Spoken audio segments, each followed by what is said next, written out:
This is Second Act Sessions with Stephanie Carmody, a podcast celebrating second acts in life about embracing change, questioning the status quo, and having conversations that really matter. If I've learned anything, it's that your second act is yours to define. No matter what chapter you're in, your second act can be the most powerful yet. I'm so excited to share this journey with you. This podcast has been truly a labor of love. Welcome to Second Act Sessions. So welcome back, everyone. I'm so thrilled to welcome my next guest, Kristin Fitch, who I actually met recently. I was on her podcast. She is truly remarkable. She is a transformation coach, Christian encourager, and host to two podcasts, not one. And so, Kristin, thank you so much for joining me. I'm looking forward to speaking with you and learning more about your story and all the amazing things you are doing for women and men out there. Absolutely. I'm so glad to be here with you and join you and have a conversation that we can share with your audience. Oh, thank you so much. So first question, just because I'm curious, how do you define a transformation coach? Like, I'd love to hear what you mean by that in particular.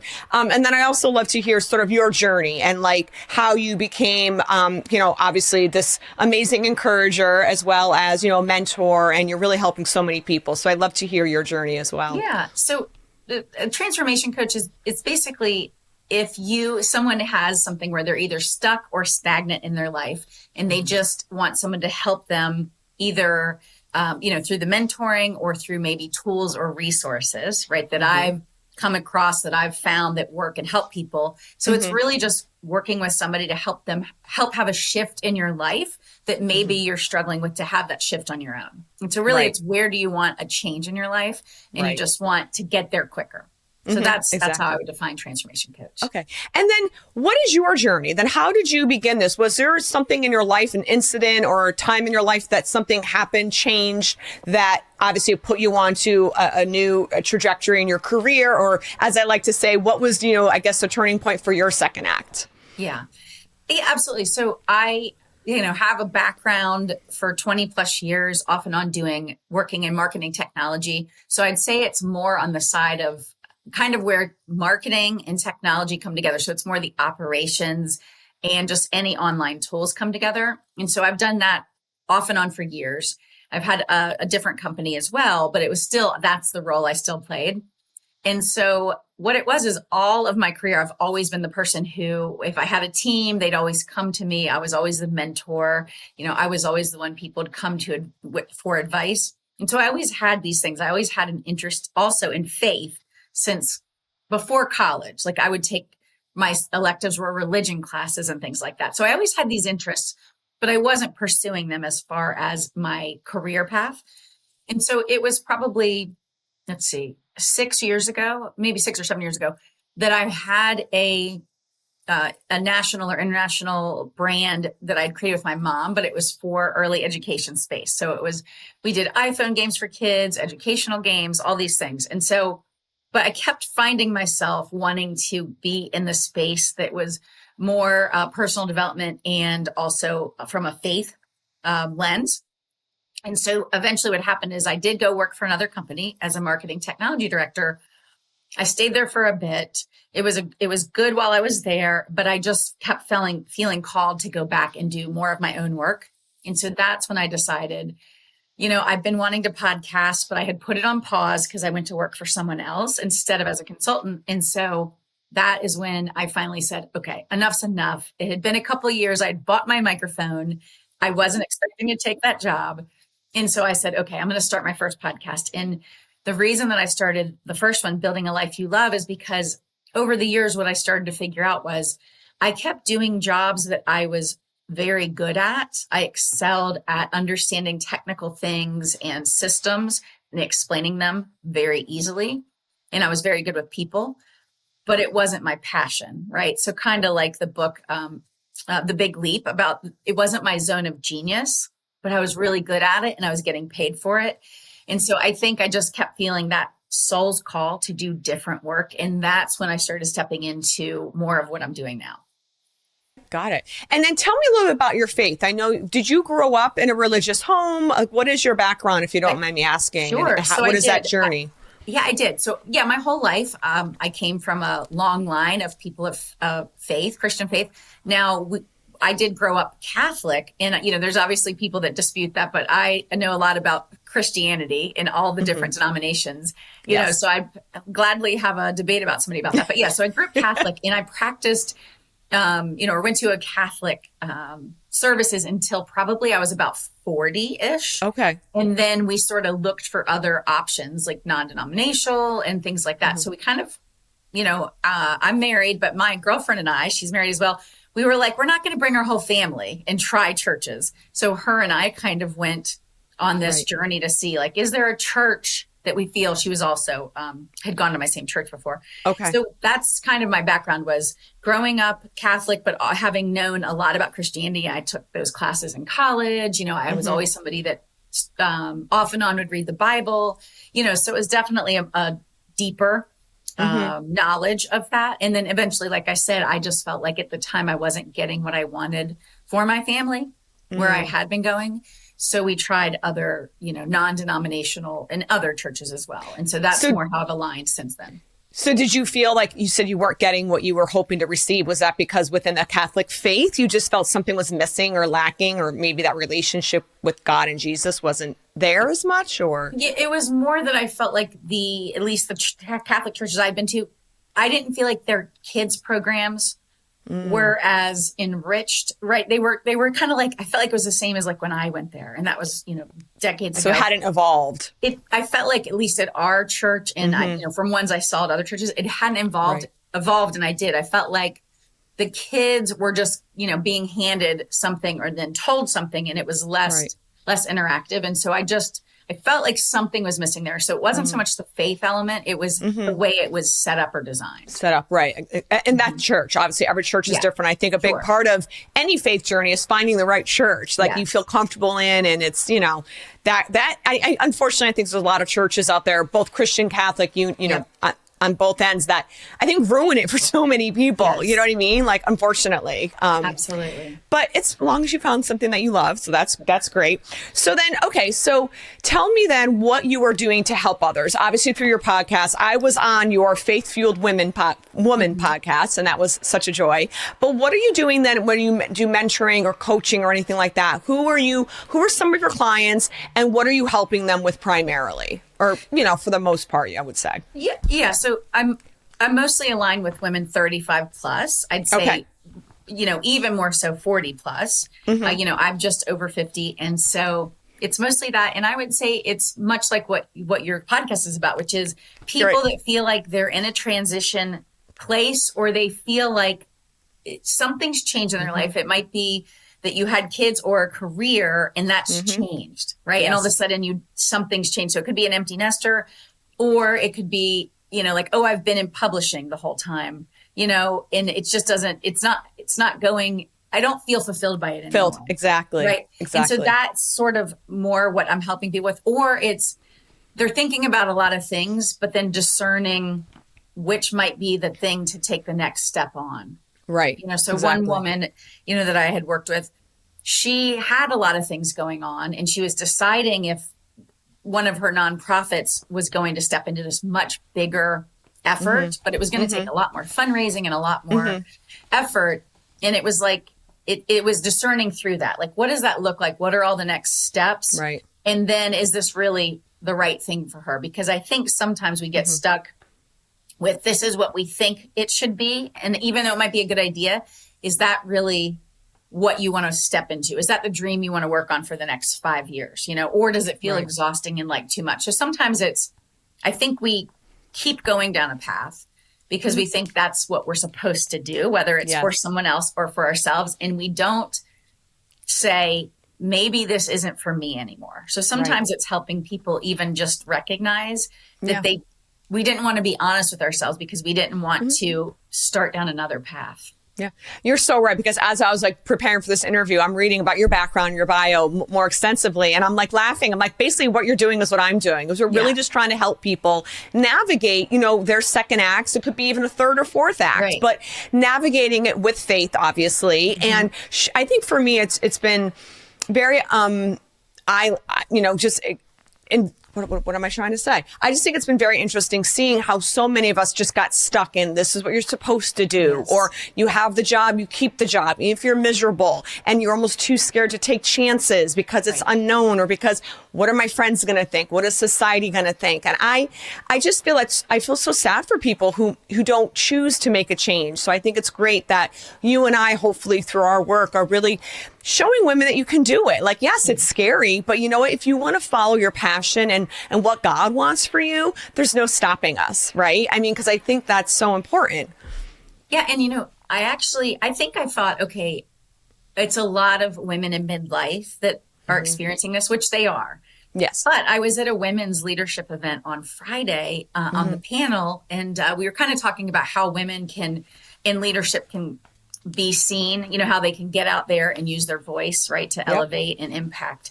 And one of the things I shared was a younger woman, right, that was in the group of women at that event. And she asked a question, and my response to her was, don't wait. Like, don't just stay on the path because you've started now on this first career job, third career job. If it doesn't feel right anymore, like, go after what you're passionate about. Because what I was noticing in her question was that she is already at a younger age than, I might have, or you might have, or other women gotten to, but I think she's already feeling that pull between what she thought was the right thing she's supposed to do versus what her heart and her soul wants her to do. And, I said, don't be afraid because you think you have to, you can make money on your path. It might take longer than you want, right? I'm not saying it happens overnight because some of us are figuring it out.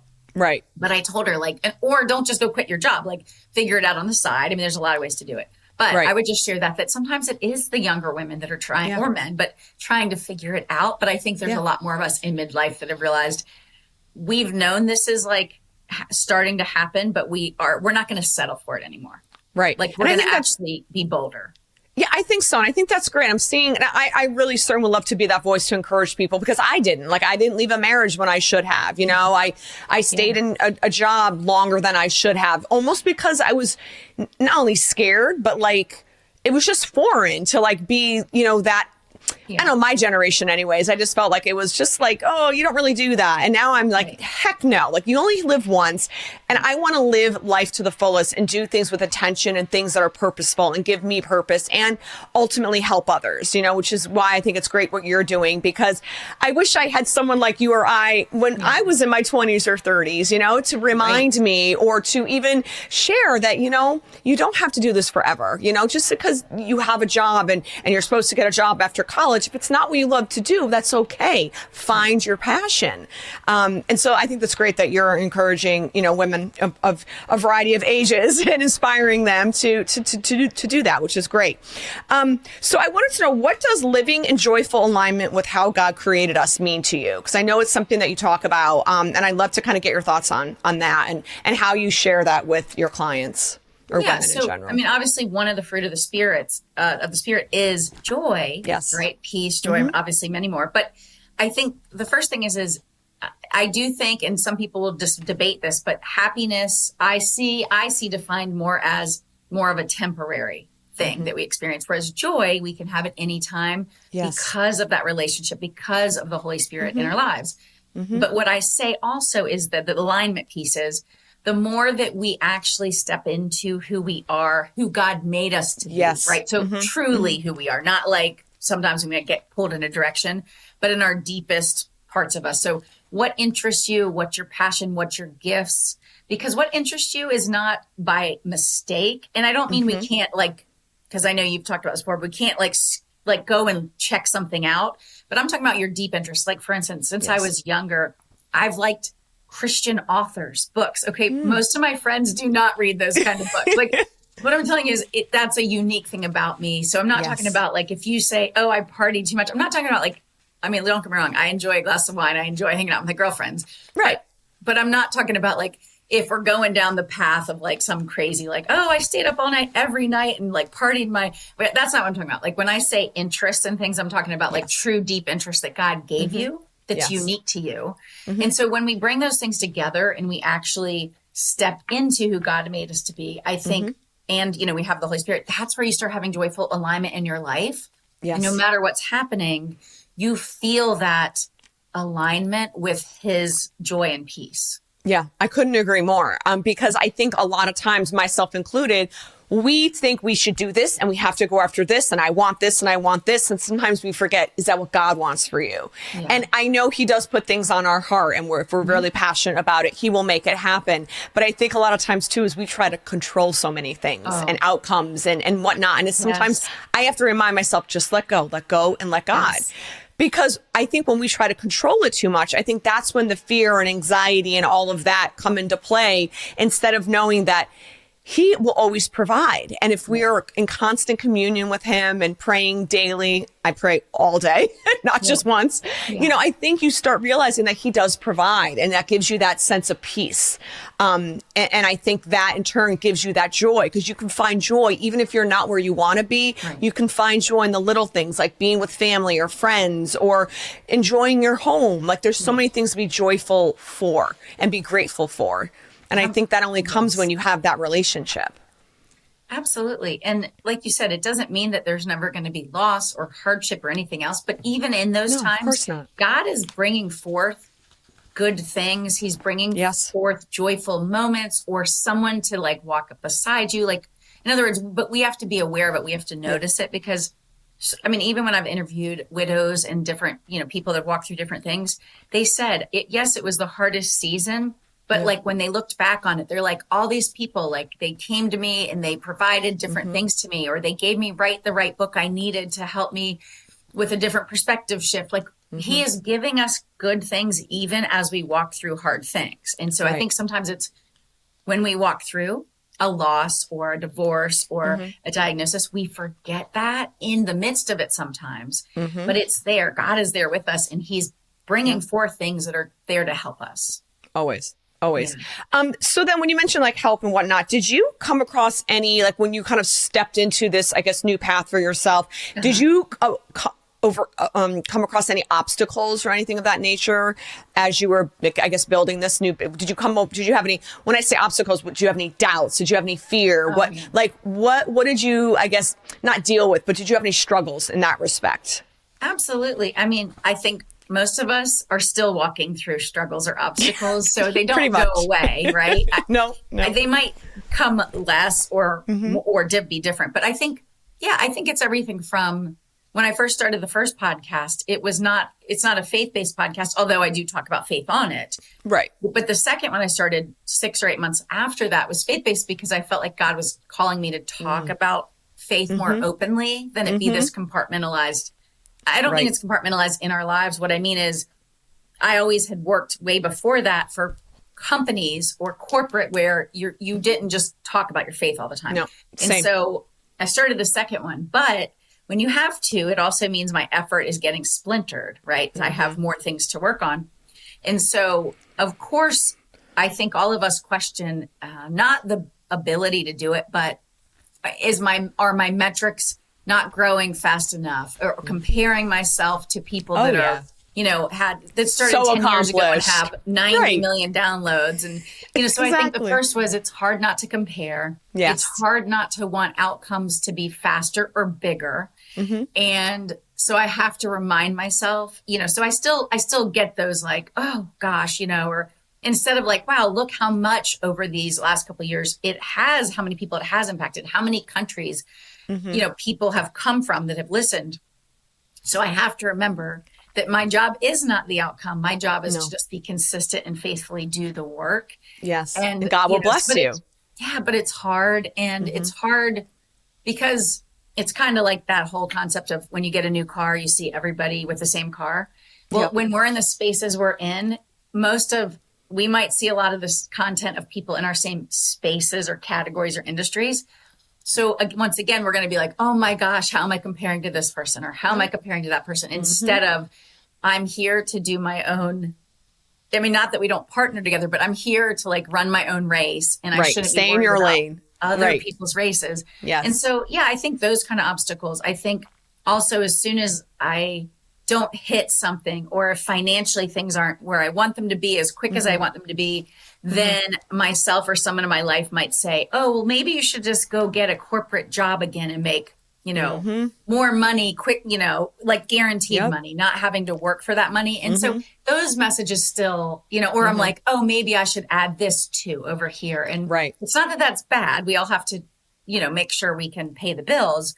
But I do worry sometimes that it's that fear coming forth instead of the confidence that God is telling me to be where I'm at. Yes. Yeah. That's so interesting because I certainly struggle with the same thoughts and whatnot. And I know a lot of times it's just the enemy trying to like get me back down and I have to like put on my full armor again daily. But I thought something you said was interesting because that's something certainly that I have not struggled, but like kind of contemplated as, putting our faith front and center, without being like, oh, you're the crazy Christian or, you know what I mean? Even though I know I follow all the Christian like podcasts and Instagram pages and whatnot, but it's like, where do I fit in? Like, I'm not a biblical scholar. I'm not a pastor or a preacher. And it's like, then how can I be talking about the Bible and whatnot if I don't even know it fully? If I'm not an expert, obviously, I'm not a biblical scholar. So I not struggle, but I'm always like, okay, but I think at the end of the day, I'm going to share my story and how God worked in my life. And I feel like that is what God's calling me to do. But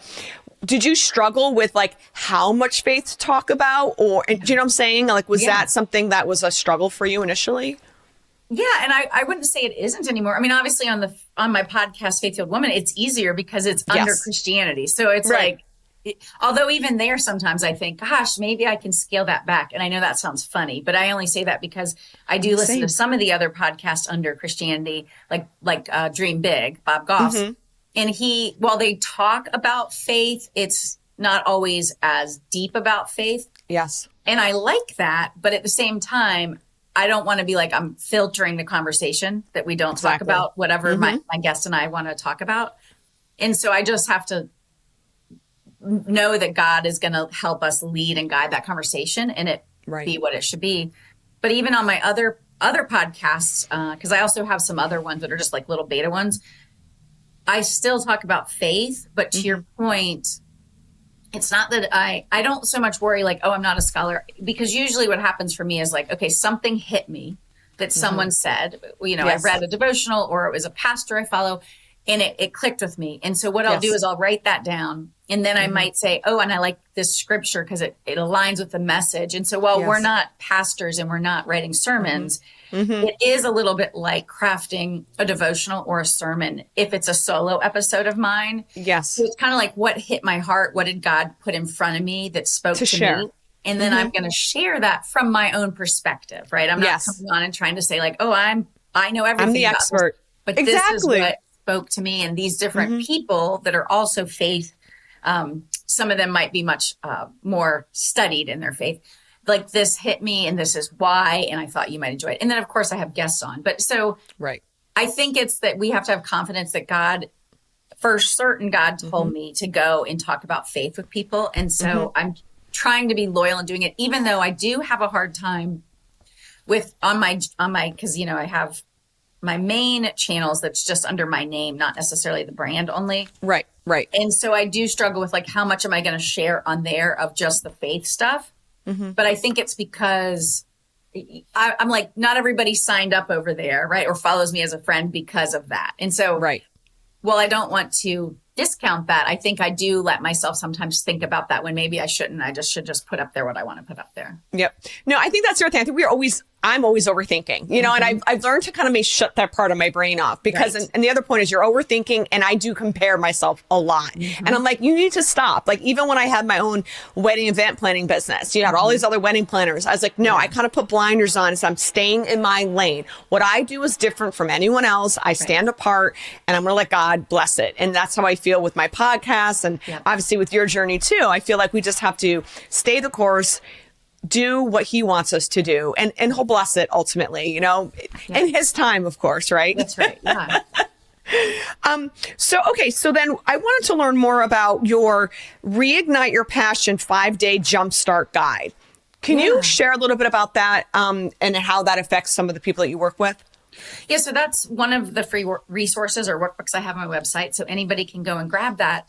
But the reason I created it is because both myself and then so many women that I've talked with or some that I've worked with, they're struggling with that stuckness, right? Or they're struggling with this lack of feeling fully alive. They feel worn out. They feel like every day, it's kind of that Groundhog Day feeling, or that maybe life just feels monotonous, or that it's like every day it's like, oh, I have to make dinner. I have to do that. It feels very much like a have to and should. Like a chore. Right. Exactly. Yeah. And so the Reignite Your Passion, I had a different download, but now it's a 5-day Jumpstart.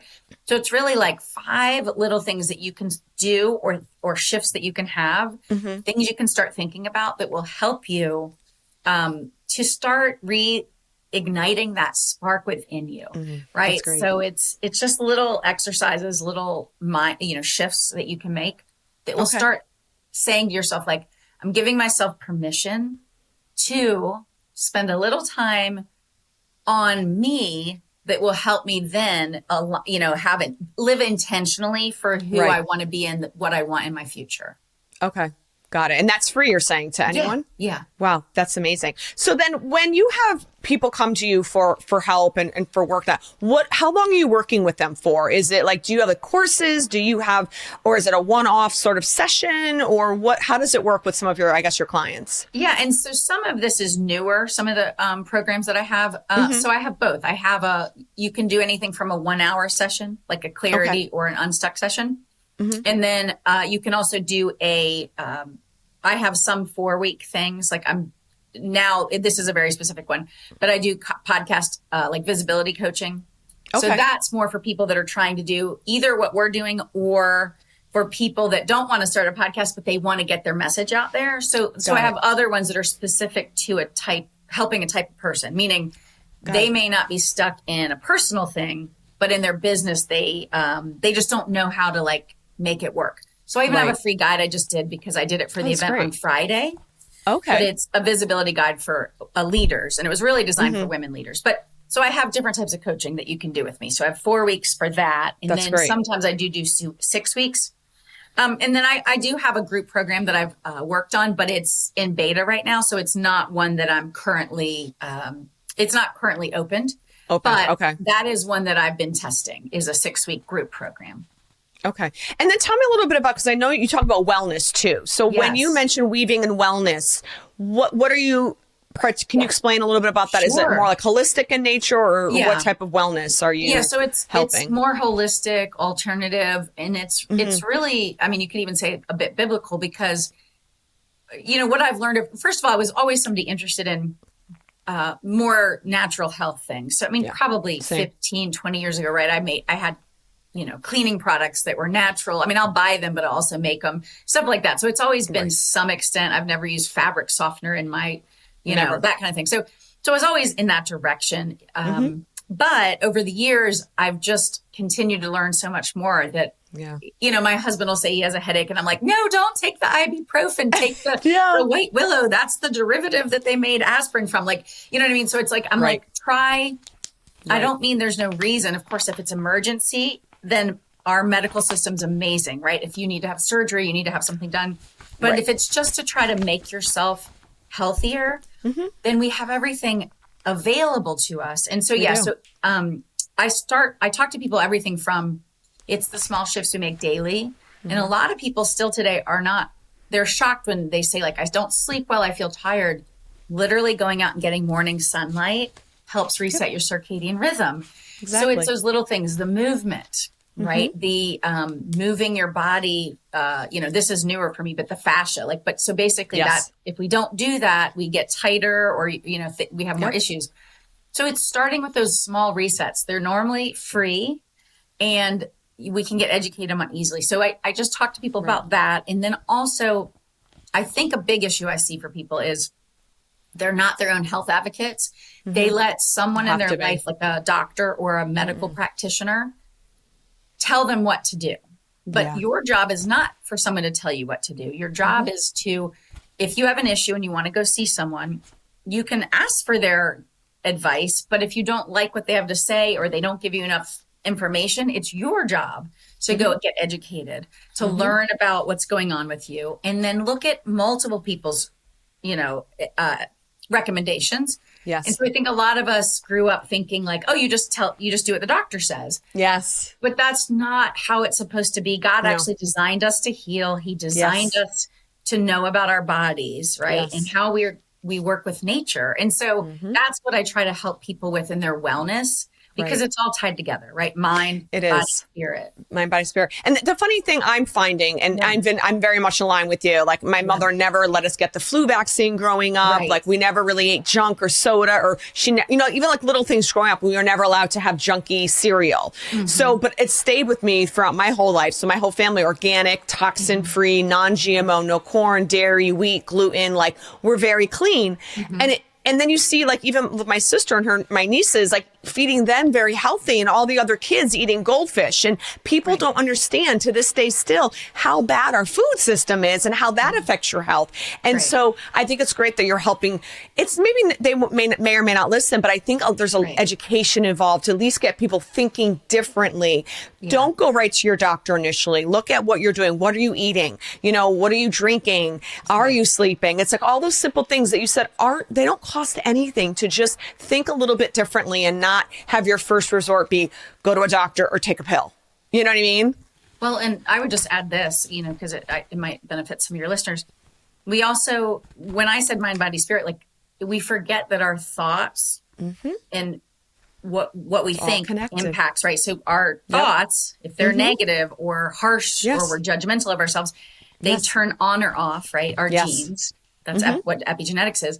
Not only that, like one of the books that I've been reading the last couple of months, just skimming through it, is When the Body Says No, but it's by, I'm sure I say his name wrong, but Gabor Mate or Matey.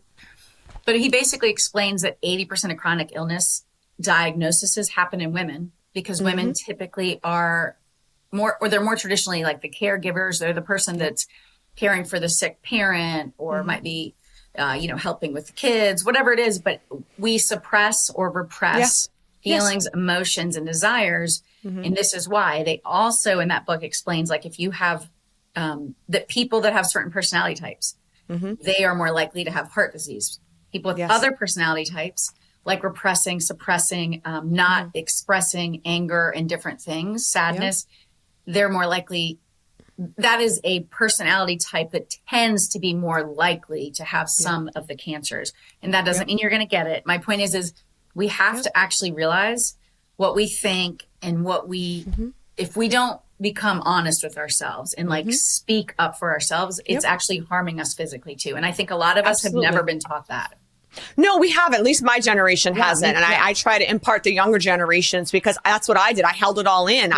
My body was breaking down towards the end of my marriage because it was like, mentally, I knew it was wrong, but then my body was rejecting this person. And so your body will show you if you have any form of disease, dis-ease, it means you are doing something wrong and you're holding on and you're not letting go and you're putting yourself last. And I think as women in particular, we can't. We have to make sure we're strong enough to not only care for ourselves, but our family, our friends. I mean, we're lovely people. We want to help others, but we can't help anyone if we're not helping ourselves, And that doesn't mean you're selfish. It just means that you still have to love yourself, all of you, your body and your mind and your thoughts and everything. It's all connected, like you said. So I completely am in alignment with you on that. So I know you also, not only you are a speaker as well, so you're doing a lot of speaking opportunities and sharing, obviously, insight and motivation and whatnot, and encouragement to women across the country. Can you tell me about how that's going and your speaking engagements in general? Is that fairly new or? Yeah, well, since COVID, I haven't done that much speaking, yet. Like I just haven't come back to it. So I've done some events, like online events, so things like that. Some are pre-recorded, some are. So yeah, I have definitely done that. I'd say I go on other podcasts more than I've done individual speaking events, like keynotes right now. It's definitely something on my radar for next year, maybe to be in more more in-person events. Yes. Maybe I'll see you on the circuit then. We'll have to go to some together. That would be great. That'd be great. I haven't done as many as that of those recently. Years past, I've done those for different, for leadership, for business, for online, all different ones, parenting. So I've done that in the past, but I haven't been, since I've been more focused on the podcast. Like I said, I've done more podcast guesting or YouTube guesting. but I haven't done as many keynote speaking events in the last couple of years. So that's definitely on my radar, though. Is doing a keynote like nerve-wracking for you at all? Does that make you nervous, or are you fine with that? Because that's something that I'm going to be stepping into probably next year as well. And doing a keynote, I'll be honest with you, freaks me out. Like, I'm so not ready for that. I'm probably more apt to do like panels and whatnot, but I wanted to get your thoughts. A fireside chat. Yeah, exactly. I would agree with you that doing a panel, doing a fireside chat, like where it's two people, more of an interview. Of course, those feel more cozy and comfortable, I think. It feels like a podcast in front of a fire. And then when I'm doing, if I'm the person in the front, I think some of the times I've done the talk and I'm okay with it, but I think it's all about, if it's something you've never done a talk on, of course it's going to be nerve-wracking because it's not content that's so well. Right, exactly. So that feels scary, and it is a little scarier. Right. But when I've done talks or done training that's about something I'm super familiar with, then it feels very easy, and it wouldn't matter how big the audience is. Yeah, exactly. But I'm with you. If it's something new for me that I haven't done, like a new talk, yes, I think for me that does feel intimidating. Right. Yeah. And then, so just really quick, we go back into like encouragement. How are you encouraging? That's what I would love to know. Like, what are you doing to help encourage your clients or women that you work with? Like, what does it entail?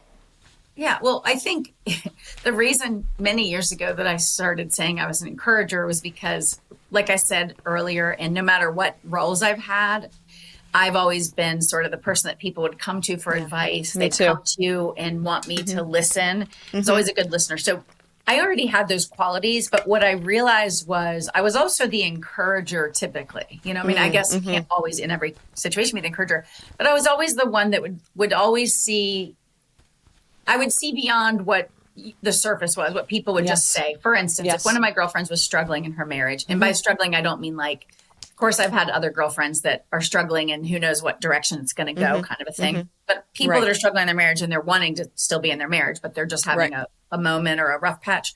Right. And when they tell me the thing, so we're not talking about abusive here. We're not talking about narcissistic things. They would tell me like what went on. And then I would listen and I would not just be like, oh, poor you. There's such a, whatever. Right. I would see both sides of it, and I would see it from a very objective perspective, and I could encourage them in their marriage and based on what they wanted. And I could do it from a way that would both respect them and their spouse without bashing anyone. Yes, exactly. And so I think I've always just come from that perspective with encouragement, and I've always tried to leave people or a conversation, or if we're having people over, whatever it is, like I want them to leave feeling better or feeling more built up. Yes. And so I think it's just speaking, words over people, or, reminding them of who they are, reminding them of who they can become, reminding them that, like, I get it. It's easy to nitpick a significant other because we can all, I've been with my husband for 31 years, married for 26. Wow. Like, that's a long time. And I was 20 when I started dating him. Of course I've changed. I'm 51. You both have, I'm assuming. Right. Yeah. So, but what I'm saying is like that, whether you stay together or not, the point is that's a lot of transformation in those years. And so I try to remind and encourage people, like, it's easy for us to get irritated with whoever it is, but start looking at the good. Like, so I just try in the conversations to encourage them and help guide them, even if it's just reminding them that God is bigger than their problems, because a lot of us forget that when we're walking through something too.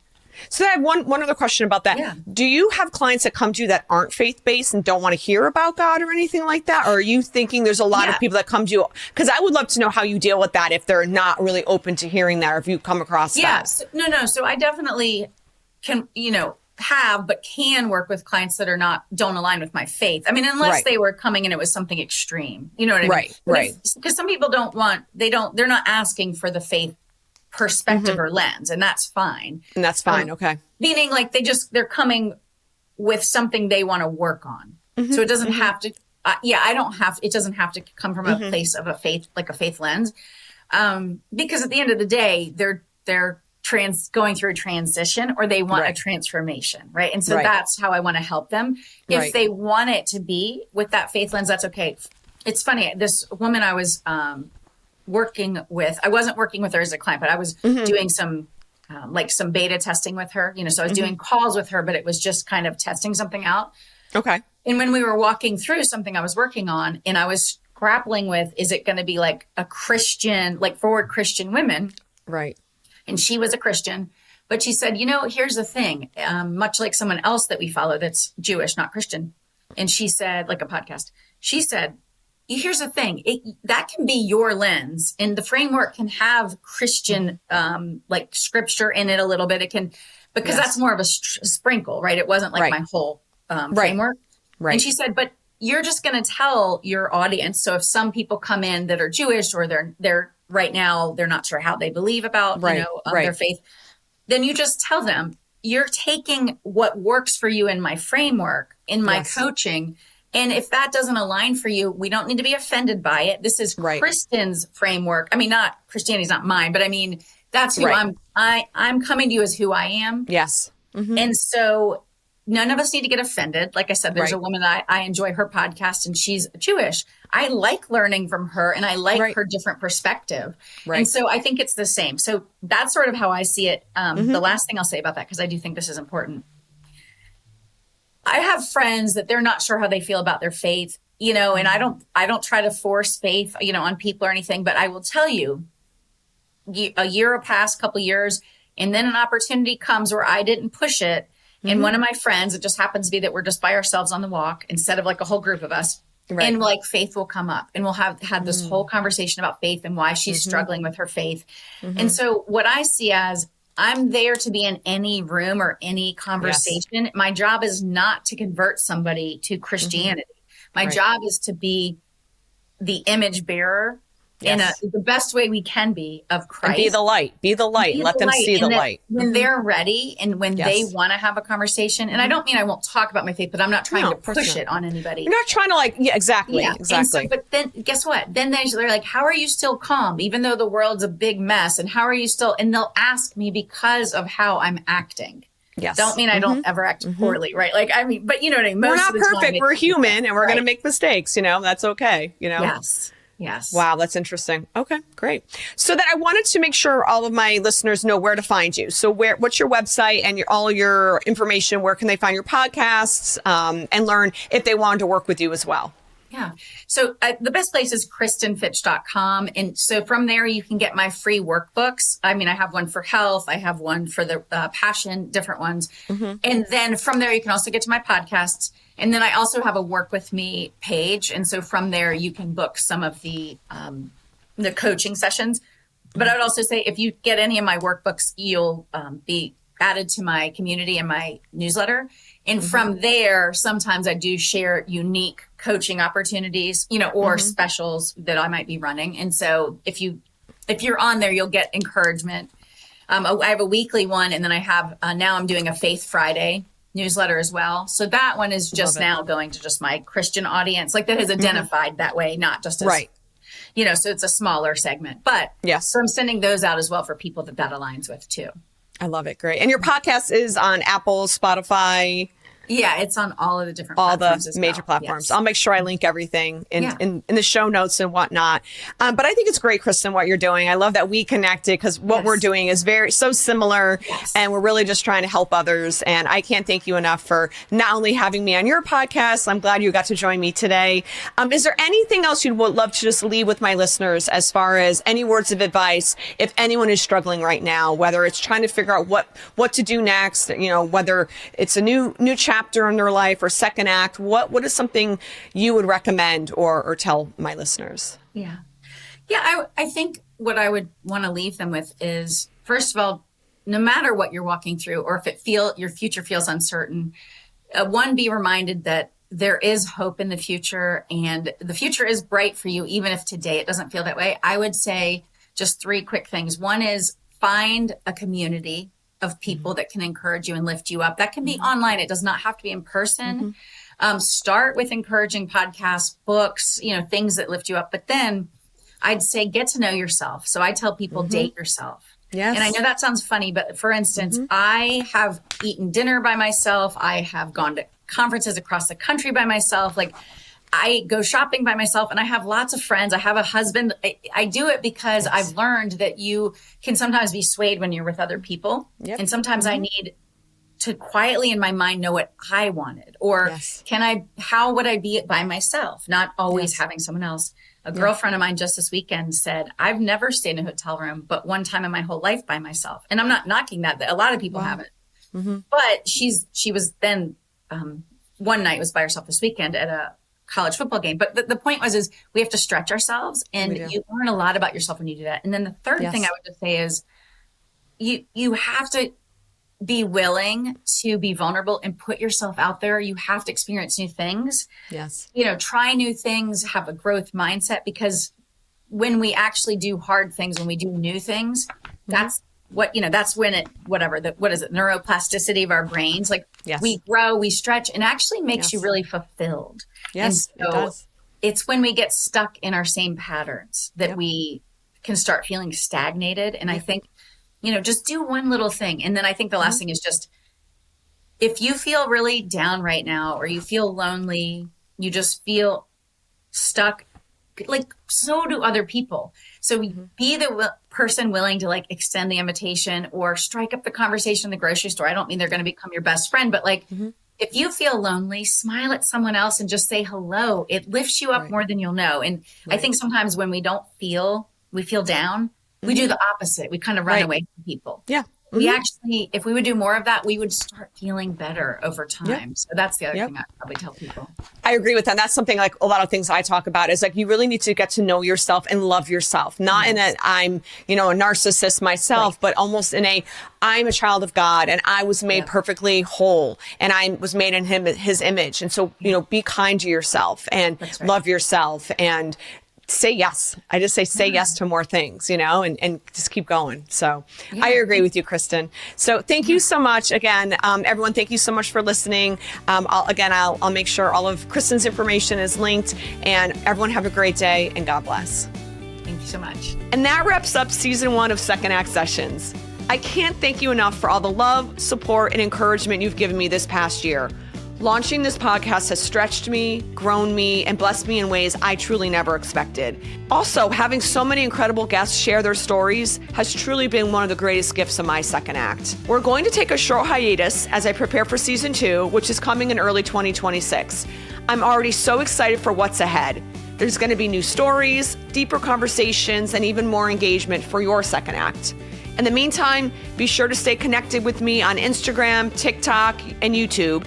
And if you're new here or you've missed any episodes, this is a perfect time to go back and catch up on all of season 1. I truly hope you have a very Merry Christmas and a beautiful New Year. I'm believing 2026 is going to be the year of peace, purpose, and breakthrough for all of us. So thank you again for being here. I'll see you in 2026. Stay tuned. The best is still ahead.